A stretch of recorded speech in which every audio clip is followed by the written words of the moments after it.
Anyway, hai guys. Masih capek bos. Masih seneng, masih euforia, tapi lemes. Kenapa mesti lemes? Gue lemes dengar berita transfer minggu ini. Hah? Emang Beneran. ada berita transfer apa? Lah, Rashid akhirnya official bid dari AC Milan, bro. Ya official bid, tapi kan gajinya belum masuk. Gajinya itu udah ini lagi di dealing. Nah, kemungkinan besar Manchester United bayar 160.000. Baru sisanya dibayar sama si AC Milan. Loan jadi. Jadi loan dengan obligation. Toh Sama dia kayak pindah Jadon juga Sancho. bagus kan. Bagus. Buat karir dia lah. Nah, yang bikin gua agak lemes nih. Kan kemarin masih rumor nih soal Maino. Ya. Si Amorim juga bilang kan, dia membela bahwa gua nggak pernah bilang gua butuh pemain baru. Yang gua bilang adalah gua butuh pemain-pemain ini untuk beradaptasi dengan sistem gua, yang bisa beradaptasi dengan sistem. Jadi belum tentu gua masih pemain baru. Yang lama juga kalau dia bagus, dia bisa. Dan gua senang dengan perkembangannya Kobbie Mainoo katanya kan. Problemnya nih bro, Terus? gara-gara kita ini udah over limit di PSR, di FFP, jadi kemungkinan untuk lepas Mainoo itu ada. Karena ditambah lagi nih, sekarang kan kita punya nih midfielder baru nih yang katanya udah landing di Manchester, cuman masih ditutup nih siapa orangnya. Ya. Ini barusan nih gue di mobil nih tadi sambil bawa ini gue nonton live transfer window. Gue mikir lah, kalau emang beneran bawa seorang midfielder yang katanya bisa box to box dan juga kuat dalam bertahan, yang dilepas siapa dong? Casemiro lah. Casemiro kan udah nggak dihitung sama si ini. Kita kan ngomongnya Amorim, ini bener-bener pilihannya Karena Amorim. kita Bahkan Amorim jemput langsung ke di airport. akhir itu Casemiro sama Eriksen udah pasti dilepas. Ya itu udah pasti. Gue sih nggak yakin Casemiro dilepas. Kalaupun Mainoo dilepas, ya mau ngomong apa? Iya sih. Cuma kan Klub maksudnya lebih tahu, pelatih lebih Iya. tahu, ya kita doang yang kesel. Karena sedih dia, aja, bukan kesel sih nggak, sedih aja. Ini anak gue sih kayaknya punya potensi. kesel kalau sampai cabut karena keduanya adalah didikan dan asli Manchester. Yes. Kayaknya kurang apik kalau kita nggak ada orang yang hebat yang diangkat, karena saat ini gue lihat yang the next big thing itu ya Mainoo. Ya masih ada Garna sih ya dari Masih ada akademi Garna, juga. tapi kan ya Garna kan juga dibeli kan, Ya. bukan asli. Betul. Yang benar-benar asli itu ya Rashford dengan Kita lihat aja Mainoo. lah nantilah. Tapi itu juga masih rumor ya. Cuman katanya memang kita sudah membeli 2 pemain nih. Satu yang Diego Leon itu udah Bek kiri kalau Ya. gue lihat sih dia udah trial, gue lihat sih kayaknya aman. Ya, ini Aman-aman hari ini aja. tadi dia udah medical test per hari ini, per saat kita lagi syuting ini. Yang bikin gua agak kaget tadi itu bahwa ada satu midfielder dan sampai sekarang nggak diberitahu namanya siapa. Karena begitu di airport, tapi dijemput langsung sama Amorim bro. Itu yang bagi gua, wah ini ada apa nih, sampai langsung dijemput. Jadi itu ya. Mudah-mudahan lah, kita pada dasarnya kan yang best Mungkin for United setelah ini aja. tayang namanya udah Mungkin udah ke-reveal muncul sih, lah. karena media Inggris super jago dalam mencari berita. Yoi. Ya, whatever it is, yang penting nomor 1 adalah klub kan. Oh, Anthony juga mau cabut nih. Udah resmi. Ya. Ada tawaran dari Real Betis sama Olympiakos. Karena nggak ada tempat buat Anthony. Ya. Dia mau main di wing nggak bagus, mau main di back kalah sama Mazraoui, dan apalagi nanti kalau Malaysia kemarin menurut gue bagus banget secara defense, walaupun Malaysia tapi udah di over. ya walaupun passingnya nggak terbukti bagus ya, karena kan Ya. yang kita butuhin kemarin sebenarnya transisi dari attacking ke defense, dan Ya. luar biasa sih Malaysia menurut gua. Di luar nalar ya. Di luar nalar gitu. Apalagi udah dia lama gantiin nggak main. Ugarte ya. Ya. Gua udah sempet jantungan aja tuh. Cuman ya menurut gua udah cukup sih. Untuk sekarang asal kita main kayak begitu terus, gue yakin kita bisa pelan-pelan naiklah ke atas. problemnya dengan yang dealnya Anthony itu juga, Mon. Hmm. Anthony itu juga nggak, ya ini penyakitnya Manchester United, di bawah Matt Judge dulu, gajinya semua ketinggian. Ya. Jadi balik lagi, kalaupun kita Anthony ini bukan sale, jadi tetap loan dengan obligation. Nggak masalah. Cuma masalahnya obligation ini yang jadi berat bagi tim-tim yang mau ngambil. Karena kalau memang gua wajib beli Ya. dan ternyata dia nggak perform, kayak waktu itu kan kejadian mereka mungkin ada beberapa yang udah ngalamin minjem Martial waktu itu kan, satu musim cuma nyetak 1 gol setengah musim, akhirnya dikembalikan karena nggak ada obligation. Tapi kalau ada obligation, ya kalau jelek ya udah, lu zong kan gitu. Nah cuman ya untuk saat ini udah ada tawaran dari Real Betis dan Olympiakos untuk seorang Anthony. Cuman apakah kita akan kembali mendapatkan uang yang 80 M itu? Mungkin tidak, jauh dari kata 80 M. Ya udahlah ya. Gue jadi kepikiran di midfielder tadi nih. Ini kita belum buka loh. Udah tadi bumper. Bumper ya, bumper tadi ya, bumper di awal ya. Nanti kameramen yang ngatur. Saking serunya mohon. Ya, gue kepikiran midfielder satu ini yang katanya sampai dijemput Amorim. Tadinya gue, wah jangan-jangan Job Bellingham, ternyata kayaknya juga nggak mungkin ya. Kalau Job Bellingham dari Sunderland gitu nggak perlu naik pesawat. Iya. Berarti bukan Job Bellingham. Makanya gue sampai Dem ini siapa yang sampai harus disembunyi-sembunyiin? Dan dijemput langsung oleh Amorim. Ya pasti dari luar Inggris lah ya, dari luar Liga Inggris. Tapi nggak tahu kok, siapa tahu Job Bellingham pergi ke Bali.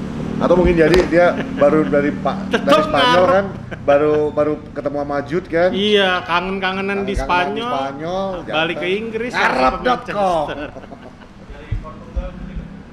Ngapain dia ke Portugal kan? Belum tentu. Karena Amorim bukan tipe orang yang ngambil pemain asli anak Akamsi, karena menurut dia ya Hjulman sama yang siapa pemain Jepang tuh? Ya itulah namanya. Ya, itu yang kan bagus. Siapa sih PSG? Randall siapa? Randall Kolomuani kan winger. Iya. Itu juga lagi diincar kan sama MU. Ya sudah. Tapi kali ini kita nggak mau bahas transfer kan ya? Ya, ini transfer cukup itu tadi aja. Ini update-nya aja. Sampai saat ini. Oke, bumper dulu. Itu openingnya.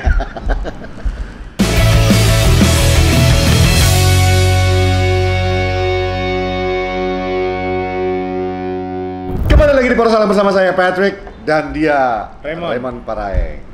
Ya, kali ini kita pakai nama kita asli. Soalnya kita udah capek dibilang Patrick Kluivert dan Raymond Amorim. Macam-macam ya. Ya. Habis lu dari kemarin juga nggak ada ngasih nama, jadi ya mungkin kita tutup aja kompetisi. Iya. Ya kan emang udah akhir tahun, kita harus Iya. Sebenarnya akhir musim kan baru kita umumin. Ya lanjut aja kalau misalnya mau lanjut.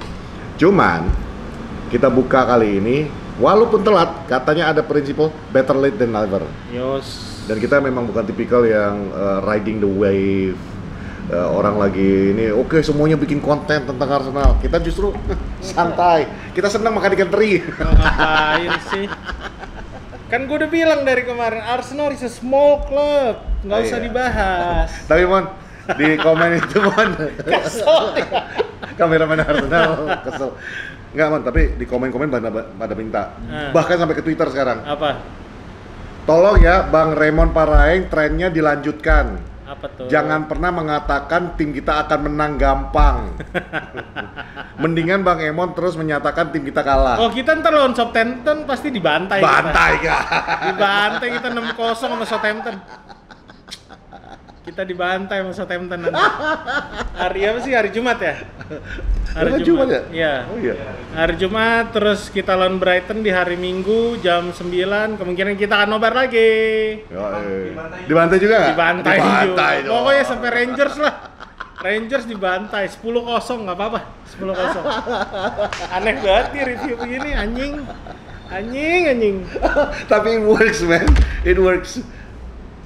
Aduh. Oke, tapi sekarang karena Arsenal udah lewat, lu udah boleh nih kasih penilaian objektif dong. Oh iya dong. Enggak, sebenarnya penilaian gue kemarin udah bener, cuman kan nebak skornya aja. Kan? Oke, sekarang sesuai prediksi. Bahwa Arsenal itu adalah tim. Bukan maksud gue. Kita itu kemarin menang di tengah, itu udah cukup menurut gue, dan itu berhasil dilakukan sama Ugarte, even Bruno dan Maino. Luar biasa sih. Bahkan sampai menit terakhir Martinez maju ke depan, gue pikir lah, kok Martinez jadi striker? Enggak, ternyata dia jadi DM. Jadi defensive midfielder, dan itu berhasil. Arsenal kalau main di tengah udah kalah, berantakan. Itu yang dilakukan sama Newcastle kemarin. Cuman Newcastle karena pelari semua, dan dia kan sama-sama 4-1-2-3 ya, 4-3-3 tapi lebih attacking. Dia menang di depan si Newcastle, makanya Arsenal dan dia finishernya ada di Isak. Kalau kita Kalau nggak ada. orang-orang bilang karena Arsenal nggak ada Bukayo Saka, cuman satu orang masa berantakan main lu. Kemarin Arsenal main bagus, cuman striker lu blow Iya, on. Enggak benar. Sebenarnya kalau dibilang Striker Arsenal lu main jelek juga enggak. Enggak, Lu bisa bagus. 26 peluang untuk ke gawang, itu yang udah Possession ketembak ke gawang. menang. Possession jauh menang. Cuman 29%. ini yang nggak menang nih, Iya. ininya nggak menang. Ini ya Pak Kak, gua nggak mau lihat kamera. Ini ya kameramen ya. Ininya nggak menang Arsenal. Guys, ini Gue seneng sih Arsenal, MU main pinter begitu kemarin. ini info orang dalam nih guys. Pas waktu kita lagi nobar Arsenal lawan MU guys, pas waktu penalti Kai Havertz mau ngambil, ada kameramen yang bungkuk sampai di bawah meja. Gue yakin semua fans Arsenal begitu kali ya. Tidak Havertz. Kai Havertznya baru jalan ke ngambil bola belum nendang, dia aja udah begini mati katanya. Tapi omongan kalau kemarin Cornell FC apalah, tapi kalau ini banyak yang bilang wasit FC. Ya, Menurut gua itu benar. Tapi sebelum kita masuk ke wasit, karena itu Nah. gue bakal ngelebar Wah, panjang. parah sih itu. Kalau itu gue bakal panjang. Itu harus di Sebelum kita masuk ke wasit, gue cuma mau ngomong gini aja. Corner FC itu wajar mereka dapat nama Corner FC, Iya. karena mereka itu sudah saking mengandalkan corner itu, dan it's efektif buat Dan dia. bisa diakui It's sampai effective. kemarin Arsenal set piece-nya juga Iya bagus. Kita bukan dalam arti mengejek juga mengatakan kalian Corner FC. Ya memang kalian efektif menggunakan cornernya. Iya. Dan memang benar kayak kata Arteta sendiri. Ketika tim melakukan low block, ya lu mau ngapain lagi kalau lu nggak memanfaatkan set piece-nya. Iya. Bahkan kalau gue bilang, ya set piece-nya Arsenal ini, cornernya ini udah bisa dibilang kayak bahayanya sama kayak penalti. Bahaya. Ya jadi Cuman kemarin Bayindirnya juga lagi oke. Oke. Jadi kita beruntung lah bisa. cuman jeleknya Mon. Manchester United beruntung. Cuman jeleknya, kalau gue bilang, ya kameramen ya, ini terlalu ngandalin itu juga sih akhirnya mereka. Iya. Lu lihat gak kemarin? Begitu udah mentok di mana-mana, ya udah gimana caranya dapat corner aja dulu. Corner. Dan total 12 corner. Yang gua senang justru kalau masalah corner ini, Manchester United bener-bener udah belajar dari kesalahannya. Iya. Lu lihat nggak yang Bayindir jatuh? Kalau Onana tadi tuh mungkin diem aja dia. Bayindir langsung teriak sampai akhirnya pemain-pemain yang mendolak pemain yang lain mau nggak mau tuh set piece harus di stop lagi dulu. Iya. Ya itu yang benar yang lu bilang, komunikasi di belakang itu Harus ada sebelumnya nggak ada. komunikasi. Kemarin 12 satu pun nggak ada yang jadi. Itu sampai akhirnya Delete luar biasa. Maguire, De Ligt sama Martinez di bawah Dan pertama itu dua-duanya kapten negara masing-masing lah kalau menurut gua. The best. The best communication ever di belakang Iya. kemarin tuh. De Ligt yang sampai sliding sampai ke dalam gawang itu, waduh itu. Itu ternyata Maguire sempat nunjuk Iya, karena dia iya. menghalangi di siapa ya di depan kalau nggak salah siapa sih gue lupa lah. Jadi dia nunjuk kalau kayak Havertz lepas. Nah, The Ligt yang akhirnya yang ngambil. Iya. Menurut gue itu komunikasi the best lah. Kalau bisa setiap pertandingan kayak Lu kayak begitu gitu. terus, jadi MU kalah terus. Tuh. Penutupan reviewnya jelek. Plot twist aja. Plot twist. Cuman ini gua kemarin juga udah di Reels udah gua ngomongin. Ya. Di Twitter juga udah gua ngomongin. Tadi malam gua space juga gua ngomongin. Nih gua satu hal yang gua bilang. Bangkai Havertz, ya. Itu tuh yang namanya Harry Maguire ya, Bang ya. Di Yunani sampai masuk penjara gara-gara gebukin polisi. Itu polisi digebukin, apalagi cuma lu, ya Allah, mikir. Udah gitu pakai acara nyekek Ugarte. Lu mikir, Bos. Nah, itu satu poin penting yang menurut gua harus disorot kinerja wasit di situ. Oh iya, Di sana wasit menurut gua dekat ke pemain ketika ribut. Memang sih agak kehalangan, tapi menurut gua kamera ya VAR pasti nangkep itu. problemnya VAR tidak berlaku di ronde ketiga, baru berlaku nanti di ronde kelima. Oh gitu ya. Iya. Oh, oke. Itu per- Ya paling enggak eagle eye apalah semua nangkep. Orang kamera penonton aja nangkep si Ugarte dicekek Dicekek. Havertz. Maksud gua kenapa pelatih nggak mencoba bertanya ke official gitu loh. Iya. Itu gua agak sesalkan sih. Tapi itu hal yang Banyak hal satu dari sekian dari banyak sekian kesalahan. Ya sorry to say ya, kalau kemarin kita, gua sampai sejujur kemarin gua kerjanya adalah nonton podcastnya Arsenal. Gua nggak tahu kenapa puas banget nonton podcastnya Arsenal. Pada ngedumel semua ya kan. Cuman ada yang satu protes. Dia protes ketika fans MU itu ngecen Arsenal cheating, always cheating. Kenyataannya begitu. Ya emang begitu. Bukan Arsenalnya memang. Kalau lu nobar sama kita juga gue ngecen begitu. Dia ngecen gitu tadi malam. Karena literally penalti yang diberikan untuk Arsenal itu Maguire udah tangannya udah duluan. Gua itu sampai nonton 4 kali. Tangan Maguire tuh udah begini duluan. Dia masuk. Havertz yang menyamperin. Nyamperin. Dan nggak ada sentuhan ada juga. Ada tindakan diving lah. Itu udah jelas diving. Jelas Dan diving. bahkan komentator pada malam itu juga mengatakan itu penalti tidak sah. Terjadi. Tidak sah. Dan justice is made. Ketika Bayern menyelamatkan. Nah, sebelum penalti itu Bruno loh dikasih kartu kuning. Itu jelas pelanggaran, ada kontak. Kalau nggak ada kontak nggak mungkin Gabriel Jesus. Pelanggaran itu kan ada kontak. Nah itu ada kontak sampai sepatunya lepas, masa yang nggak ada kontak? Bukan cuma sampai lepas. Siapa yang lepasin sepatu masa dia kalau dibilang nggak ada kontak ya, kan nggak ada kontak. Misalnya dibilangnya nggak ada kontak makanya nggak dia. Gabriel Jesus kenapa bisa jadi sampai cedera? Betul. Kalau nggak ada kontak. Betul. Kan gitu. Karena kontaknya ke lututnya dia. Jadi udah jelas. Makanya gue bilang tadi malam itu kalau gue kasih tema pertandingan Manchester United lawan Arsenal itu adalah justice. Betul-betul justice. Yang namanya penalti haram di save. Dibilang kartu kuningnya Bruno Fernandes, ya selamat ya kameramen. Satu lagi striker hilang, udah ada striker. Pelanggaran haram justice karena yang bikin gol adalah orang yang dikasih kartu kuning. Betul. Jadi ya udah benar. It's justice game. Dan ya makanya main jangan curang, woi. Masa 10 lawan 12 gak bisa menang, bro? Katanya elah lawan Arsenal, lawan MU mah gak usah kasih pemain terbaik kita. Yang akademi aja bisa ngalahin Manchester United yang sekarang. Tapi ada satu pemain akademi harusnya kemarin siapa ya yang mainnya? Bagus tuh. Lewis Kelly itu gue lumayan suka sih. Cuman kalau gue bilang seharusnya memang ya kameramen, kalian harus nurunin akademi. Mungkin kalau akademi tadi menang oleh lawan kami. Sekarang keluhan fans Arsenal, kita kebanyakan cedera. Padahal musim lalu bilang alasan aja cedera. Emang cedera. miskin taktik katanya kan. Miskin taktik. Nah sekarang lu rasakan, makanya jangan suka ngata-ngatain klub yang lagi banyak cedera. Akhirnya tim lu juga akhirnya cederaan kan. City juga kan musim lalu bilang alasan. Nah sekarang rasain kan. Cuman gitu. Satu hal kejadian di pertandingan kemarin itu yang gua agak kesel lagi ya. Keputusan seorang Diogo Dalot. Ya. Itu kalau itu gua akuin bodoh itu kartu kuning sih. Iya. Karena dia udah man to man. Ya lu mikir atuh gitu loh. Pemain profesional bisa melakukan apa aja, apalagi di Liga Inggris sudah terbiasa kan. Dia tahu behavior defender kayak gimana, ya udah karena itu man to man cukup nyangkutin kaki jatuh terbalik udah karena lu udah kartu kuning kedua itu tolol. Nyangkut nggak nyangkut pun karena lu kelepasan bola itu dasarnya. Kenapa wasit gampang banget ngasih kartu kuning itu? Karena lu bawa bola, lu yang tadinya possession bola, lu kelepasan bola dan lu rebut kembali. Di malam itu gue marah-marah, kenapa nggak direview kan kartu kuning? Gue lupa kartu kuning kedua, udah di kartu kuning dia.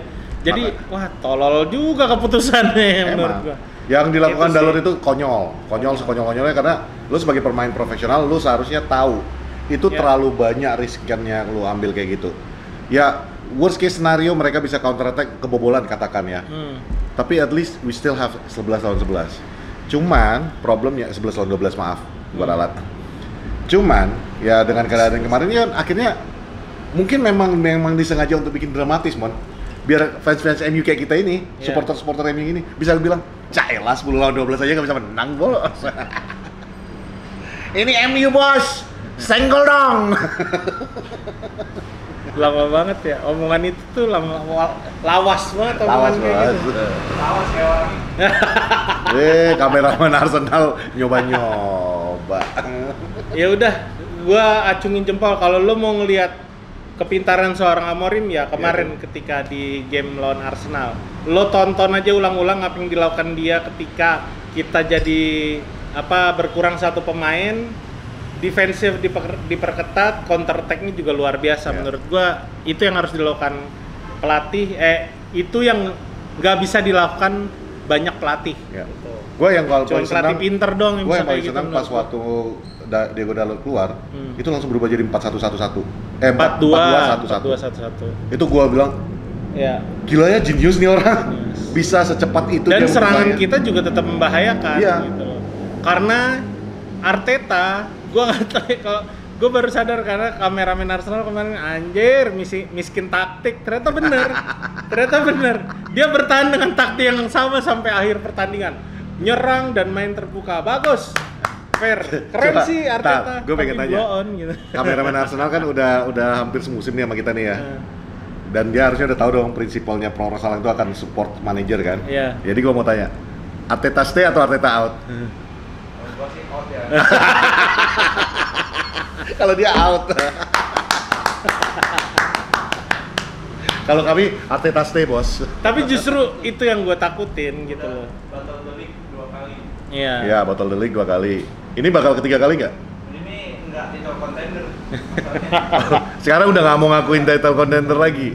Kan posisi 2. Ya tapi jauh kan. 9 poin doang.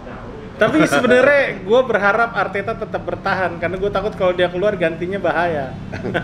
Gantinya siapa yang mengambil? Bisa jadi Nagelsmann, gila sih kalau jadi Nagelsmann. Itu sih. Tapi ya Toto udah. dapat David Moyes. Enggak. David Moyes kan Everton. Banyak pelatih nganggur, tapi ya calon kuat pelatih bagus juga banyak gitu. Cuman gua nggak yakin Arteta juga bakal out karena kemarin dia kelihatan agak apa ya, sebagai pelatih yang dihormati, pelatih yang superior, karena ketangkap video dia tuh marah-marah di ruang ganti sampai gebuk-gebuk apa namanya keranjang yang buat naro baju. Terus dia keluar, pemain masih diam. Jadi menurut gua, wah emang dia punya kuasa sih di situ. Basically kalau gue bilang Arteta, ini bukan banter ya. Gue sih pengen Arteta stay dari dulu, gue bilang kan. Ya. Dan gue bahkan 2 musim kemarin ini gue udah bilang gue pengen Arsenal juara. Ya, karena satu daripada City atau Liverpool mendingan mereka. Musim ini pun gue konsisten, gue pengen Arsenal yang juara. Ya, karena bukan apa-apa, gue masih pengen statement bahwa pengen Arsenal juara nih, Bang. Enggak, bukan. Gue pengennya, karena kan kita jauh untuk ngejarnya, bos. Kalau kita dekat mah gue nggak pengen. Cuma masalahnya, gue pengen itu ada statement yang bener-bener, kalau manajer lu kasih waktu, dia bisa membentuk sistem yang dia Buset, butuhkan. Arsenal Arteta kurang dikasih waktu Nah, apa? makanya, udah 6 tahun ya? Iya, dari 6 tahun, 2021, dari 2019. Ya 5 tahun 5 kan, tahun. 5 tahun ya, harusnya udah lebih dari cukup sih. Tapi Iya, udah progresnya lebih dari jelas, cukup. progresnya jelas, Mom. Mereka 2 kali title contender, musim lalu cuma miss by 2 points. Iya. Dan itu wajar, City yang lu kejar. Iya. Musim ini sebenarnya mereka tuh sayang aja, menyia-nyiakan lagi kalau menurut gua. City lagi ngedrop, Liverpool lebih gampang lu kejar. Tapi ya balik lagi, fansnya aja udah nyerah. 9 poin jauh, bos, katanya. One game in hand. Iya, 9 poin total. Karena sekarang ini 6 poin selisih lu dengan posisi 1. Kalau 9 poin aja udah nyerah, mental MU itu memang nggak ada yang bisa niru, bos. Sebenarnya harusnya dia ngejar FA Cup sih. Dia harus mati-mati. Ya, kemarin mati-matian sih, cuman Ya. gua apa ya? Bye-bye. Ada beberapa hal yang dilakukan Arteta memang ada perubahan sedikit di tengah ya. Yang tadinya 2 pivot jadi 1 pivot. Cuman di siapa yang diganti Partey itu akhirnya? Mikel Ya, Merino, Merino. jadi Partey sendirian di belakang, menurut gue itu bagus, dia ngerubah taktik gitu. Cuman cara nyerangnya itu loh bikin kalau misalnya United punya penyerang bagus, kita nggak perlu sampai extra time sih. Maksudnya kalau lawan dia bagus, katakanlah Haaland ya, lo buang aja bola, tos-tosan Haaland tuh udah tinggal Sebenarnya sama Gabriel. jujur, Arteta itu harus berterima kasih banget sama Toby Collier tadi malam. Kemarin Kenapa? malam itu. Kenapa? Collier lagi bengong karena dia baru masuk. Karena kalau dia was-was aja, itu bola mantul di kaki Collier. Collier tuh bingung mau ngapain. Tapi emang kalau gue lihat Verset ya, maksudnya ada beberapa hal yang harusnya Arsenal menang di malam itu. Cuman Havertz-nya aja, makanya gue bilang striker. Tapi dibilang kayak Havertz pemain jelek juga enggak. Gua nggak setuju kalau dibilang kayak Cuman ya Emang dia lagi- nggak bisa nyetak gol persis di depan gawang. Ya, Apa namanya kalau bukan gol? bukan. Gitu loh. Ya itu ya menurut gue tuh not his night aja lah. Iya. Sekarang gini, Mon. Kenapa gue bukan bilang kayak Havertz juga ya, cuman maksudnya gue being fair aja. Kalau dikata kayak Havertz itu pemain bodoh, dia itu movement dia off the ball, dia bisa sampai bisa terbuka jadi target man sebanyak 6 kali, walaupun nggak ada yang jadi. Iya. Itu menurut gue itu seorang Tapi striker kan murni. tapi kan itu juga setupnya, set piece-nya Arsenal kan. Oh, Dia bukan. sering melakukan itu, jadi kayak Enggak, cuma passing bola main di kanan terus ke tengah terus tiba-tiba ada yang masuk ke dalam, itu kayak Havertz emang itu set piece mereka. Nah iya, maksud gue tuh selain set piece juga lu lihat dia ada 2 kali kesempatan di luar set piece. Yang satu yang keseret sama si Delit, itu kan bukan set piece, itu crossing. Terus yang satu lagi itu yang dia tiba-tiba lepas ya, termasuk yang kemarin dia akhirnya diving ya, yang sayangnya dia diving. Itu kan juga sebuah pergerakan dia off the ball-nya memang bagus. Cuman memang nasibnya aja lagi jelek. Arteta kan gitu. bagus. Arteta bagus kok, stay aja lah. Ya udah, nggak ada pilihan lain ya selain Havertz memang. Nggak, sekarang nih Arsenal nih lagi puyeng nih. Lah, striker muda nggak ada? Hah? Enggak, gini Mon. Saka lagi cedera. Harapan mereka itu kemarin Gabriel Jesus. Enggak, gue nanya striker. Tinggal Gabriel Jesus. Iya, Gabriel Jesus. Enggak, striker muda kalau kemarin kan si siapa? Kan dijual ke kita, striker mudanya. Cidobi dijual ke kita. Makanya gue bilang aneh banget ya Arsenal. Punya striker muda dilepasnya ke kita. Udah gitu strikernya cedera semua nih sekarang. Kocak tuh klub. Itu klub. Enggak, yang paling kocaknya. Iya juga ya, Cidobi. Mereka itu mau nggak mau Januari ini mau nggak mau ya. Gue tahu Arteta bukan tipikal yang membeli striker. Ini gua ngeliat sampai baca track recordnya dan gara-gara kebanyakan nonton podcastnya Arsenal. Arteta itu sepanjang dia jadi manajer Arsenal, dia cuma beli 6 pemain penyerang. Sisanya defender semua itu yang dibeli. Ya. Jadi mau nggak mau ini Januari ini terpaksa lu mau nggak mau harus ngejar satu striker. Nah, lu kejar Rashford. Nggak mau, Rashford nggak kan, mau. Kan kita pernah jual Danny Welbeck kan ke mereka kan. Isa nggak mau. Newcastle nggak mau ngelepas Isak, udah jelas. Udah keluar statement. Orang contender gila. Gila lo. Ngelepas Isak. Yang kalau menurut gua yang paling masuk akal buat lu kejar saat ini, lu pergi ke Italia. Ya Osimhen. Bahkan dengan kalau misalnya Rashford jadi masuk ke AC Milan, kenapa lu nggak kejar Tabi? Dah hela, gua nggak mau ngurusin Arsenal. Itu kejar aja siapa yang kalian mau lah. Kejarlah siapapun yang Malik Rizaldi tuh lo kejar. Bagus Malik Rizaldi. Oh, Kicaraka. Enggak, lu kejar tuh Lupus. Kejarlah Dagu, Puji Taktikal. Lawas. Next lawan Southampton, tapi kita nggak bahas di sini ya. Bahas ini dong. Sekalian aja. Sekalian bahas Southampton. Soalnya itu hari Jumat, Mon. Kita harus bikin satu video lagi untuk Brighton. Gue lupa nanti. ya Southampton ya. Ya. Nih, kita nonton Bola Salang Raw. Mari kita bahas Southampton. Silakan mulai dulu. Yang pasti kita ngomongin fakta dulu. Ya. Faktanya Manchester United di posisi 13. Southampton di posisi 20. Dan merupakan satu-satunya tim yang memang saat ini sangat susah untuk mencetak gol. Terakhir kali kita menang 3-0 itu golnya Rashford justru ya. Rashford terus debut golnya De Ligt. Oh iya. Iya, debut golnya De Ligt sama siapa satu lagi ya? Rashford 2 ya? Nggak ingat gua. Ya pokoknya faktanya Garnacho. Southampton itu Garnacho. sampai detik ini baru menang 1 kali di league game. 16 kali kalah. Lu bayangin nasibnya mau seperti apa? Dia sih udah otomatis udah pasti degradasi. Cuman ada satu pemain Southampton yang gue suka kemarin tuh Tyler Dibling. Itu pemain tengah yang dia bisa main di mana aja. Dia bisa main di kiri, bisa main di kanan, bisa jadi central midfielder dan bagus juga attacking midfielder dan dia pernah jadi defender midfielder waktu dia jadi di reserve-nya ya.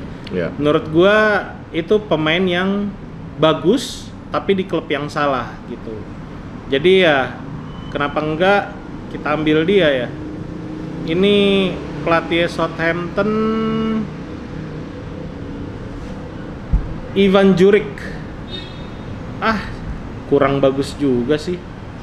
Cuman terakhir dia di Roma nggak nyampe semusim, Torino, Hellas Verona, pantes, biasa aja. B banget. Secara dia midfielder kalau semasa bermainnya, jadi sesuai tipikal midfielder pasti akan main lebih balance ya. Cuman gua nggak tahu ya, dari kalau gue lihat statistik pemainnya juga nggak ada yang bagus-bagus banget, kecuali Walker Peters sama Bednarik. Iya. Terus kalau di depannya ini ada Brereton Armstrong. Brereton Diaz sama Matheus Fernandes. Ya, Ya sama Dibling sih menurut gua. Jadi nggak ada yang spesial, makanya kita juga bisa menang 3-0 dengan mudah. tapi besok kalah kan, Mon? September. Tapi kalau gue bilang sih besok United Kalah kan? kalah lawan Soton 10-0 lah. Kalau gue bilang 10-0. Faktanya adalah Manchester United lawan Soton ini pernah jadi lumbung golnya Ole. Waktu Iya, Ole manajer, kita menang 9-0 pada saat itu. Sebenarnya Soton termasuk klub yang bisa melahirkan banyak pemain bagus. Oh iya. Dan di Luke zaman Shaw, ya kan? Luke Shaw tahun dari dia. bahkan Maguire dari Maguire mereka. dia. Enggak, maksudnya bahkan di tahun 80-an 90-an, Iya. rivalitas kita Soton dengan MU itu cukup kuat. Cukup bagus. Karena Soton. nickname-nya Soton adalah The Angels kan. Iya. Sementara kita the Red Saint Devils. Mary's. Iya, The Saints. Sorry kok The Saint Angels. Mary's. The Saints sama kita the Devils kan. Iya. Jadi sebenarnya persaingan kita itu cukup kuat dari zaman dulu. Cuma ya sekarang ya Soton itu posisinya ya seperti ini sekarang. Dan kalau gue bilang you win one game dari total 18 pertandingan yang lu udah jalanin sampai paruh pertama berakhir, itu pasti mempengaruhi kepada mental, Mon. Ya. Mental ya. pemainnya. Sangat. Kita udah nggak ngomongin taktis lagi deh. Udah Itu sulit sih udah menurut susah gua. untuk lu ngangkat. Mereka tuh udah semua mikir, gua musim depan main di klub mana. Karena release clause untuk semua pemain-pemain Premier League itu tuh salah satunya adalah degradasi, udah bebas dari kontrak semua. Iya. Kalaupun ada yang ngikut sama klubnya turun ke Championship, itu biasanya karena memang kesetiaannya aja, loyalitasnya kayak Vardy. Yang dilakukan Vardy, yang dilakukan Buffon dulu, itu lebih kepada loyalitas kita kepada klub. Selain ini, kalau yang model kayak Soton sekarang ini, mau berapa orang sih yang bakal loyal? Ini kalau gue lihat sih banyak yang bisa diambil dari Soton ya. Sugawara, Walker Peters. Ya, Walker Peters tuh oke lah. Terus Tyler Dibling tadi sama Cameron Archer. Ya. Itu paling bisa banget lah pergi ke klub-klub kayak Wolves mungkin, Everton, atau bahkan gue yakin model-model kayak Sugawara gini ditaksir sama tim-tim gede sih. Iya. Hah? Iya, Sugawara dari kanan itu ya. Tapi itu kipernya ngomong-ngomong bekas Arsenal ya? Ramsdale. Setiap pertandingan dia bagus loh, nilainya 74, 75, berarti kayak diserang mulu. Diserang mulu, dia doang yang bagus. Cuman tetap menurut gua tempo permainan nggak boleh turun. Karena ini lawan tim yang di atas kertas sangat mudah. Cuman kalau gue bilang ya harusnya nggak boleh main yang kalah dong kita. Enggak, ini kan gue lagi review kan. Maksud gue di atas kertas kita unggul secara skill, individu, pemain, taktikal juga mungkin. Nah, gue pengennya sih ketika lawan Soton terakhir yang kita menang 3-0, di depan kita Zirkzee, Rashford di kiri, Ahmad di kanan, di tengah justru Eriksen sama Maino. Nah, sekarang kan ada Ugarte, ada Garnacho sama Ahmad. Ya. Harusnya kita bisa ngimbangin. Kita harusnya bisa ngimbangin permainannya mereka gitu ya. Dia nge-reviewnya udah berat banget. Brengsek nih. Siapa sih yang kayak gini nih? Lu duluan yang Jadi bikin. intinya nggak boleh kendor. Itu Ya. sih. Karena kalau gue inget di pertandingan yang kita menang 3-0 itu kita bisa menjalankan 3-4-3 ya dengan baik. Karena masih honeymoon period kan Ya. waktu itu kan. Jadi itu emang Amorim. iya, itu Amorim September nih. Itu Ten Hag kali. Masih Ten Hag ya? Iya. Oh iya 4-2-3-1, sorry. 4-2-3-1. Nah, maksud gue sekarang kita udah punya pakem yang bagus. Walaupun mungkin transisinya nggak juga sih. Kemarin waktu lawan Arsenal transisi defense oke, kita bagus. sangat amat oke gitu. Transisi nyerang kita juga sangat amat oke. Itu aja sih dipertahankan supaya nggak kecolongan lagi gitu. Karena kalau kita sampai kewalahan lawan Southampton, bahaya buat pertandingan kedua dan seterusnya. Karena berikutnya level up lawan Brighton. Gitu. Yang menurut gua harus dijalankan oleh pemain MU. Kita nggak ngomong ABC taktik semuanya ini. Lu denger aja omongan kapten lo. Iya. Di interview itu dia mengatakan, gue senang pertandingan malam ini, tapi gue nggak mau cuma malam ini. Iya. Malam ini, gue mau Manchester United itu bermain nggak cuma lawan Arsenal, lawan Liverpool, lawan City seperti ini. Iya. Gue mau kita bermain ini untuk setiap terus minggu. kayak gitu. Makanya ketika ditanya bagaimana reviewnya, gue nggak tahu tentang itu. Fokus gue sekarang adalah Southampton, dan gue pengen teman-teman gue bermain seperti ini melawan Southampton. Ya udah, kalau lu bisa main kayak kemarin lawan Arsenal, lawan Southampton, udah Southamptonnya juga susah bikin gol. Yes. Lu bisa bermain kayak gitu lagi. Ya. Minimal, Susah. minimal lu bawa 1 poin. Kalau lu mau niat main. Tapi kalau lu balik lagi dengan males-malesan, nganggap enteng, terlalu kreatif yang berlebihan, ya ujung-ujungnya flashy pass, nggak penting gitu loh. Muter-muter. Nggak, makanya El Ghazi mau dijual. Lu muter-muter tuh di Spanyol atau di Satu hal yang perlu di pointing tuh, ketika kita lawan Liverpool, lawan Arsenal, lawan City, mereka punya back yang kelas bintang 5. Iya. Nah, ini lawan Soton gitu loh. Maksud gua tetap bermain dengan kayak gitu dengan level yang turun sedikit, lawannya harusnya kan bisa gitu ya. Harusnya. Ya, gua berharap di lawan Soton seperti yang Patrick bilang itu, nggak ada pemain yang menganggap enteng lawan, nggak ada pemain yang santai-santai. Ya kita tetap bermain seperti ketika kita lawan tim besar. Karena balik lagi, kita sekarang adalah tim yang ketika lo buka table IPL, nggak ada kita di situ. Gitu. Jadi maksud gua, ya handphone lu jelek sih. Bagi yang suka bilang, MU mana? Kok nggak kelihatan? Nih makanya beli handphone tuh yang bagusan. Dari atas ke bawah bisa kelihatan. Enggak, maksud gua ini kan apa ya? Ya kalau lu buka di laptop juga kayak gitu kan. Maksud gua act like kita emang butuh naik ke at least ke 6 atau 5 besar. Dan kita harus ngejar itu, semangatnya harus seperti itu. The sad fact, fakta yang menyedihkannya, Mon. Ya. Kita menang pun besok, belum tentu kita naik peringkat. Karena di atas kita itu Tottenham, dan kalau mereka menang, kita tetap di 13, Tottenham tetap di 12.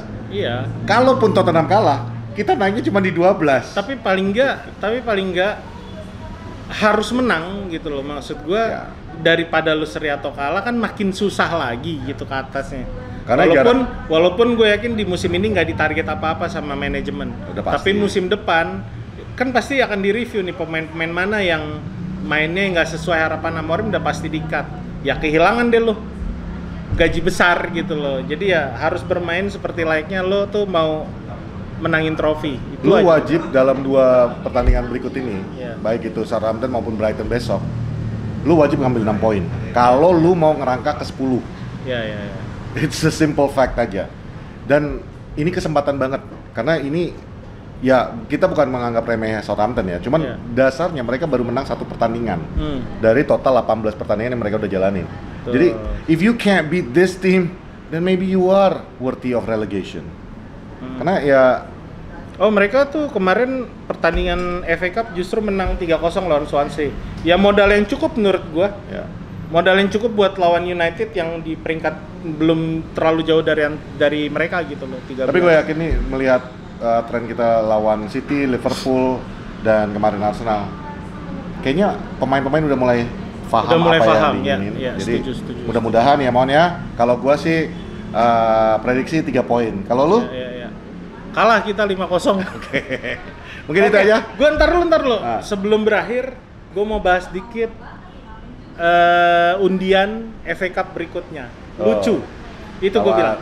Dari sekitar 26 tim yang berkompetisi, kita dapat Arsenal kemarin. Nah, sekarang dari sekian banyak tim, kita dapat Ruud van Nistelrooy.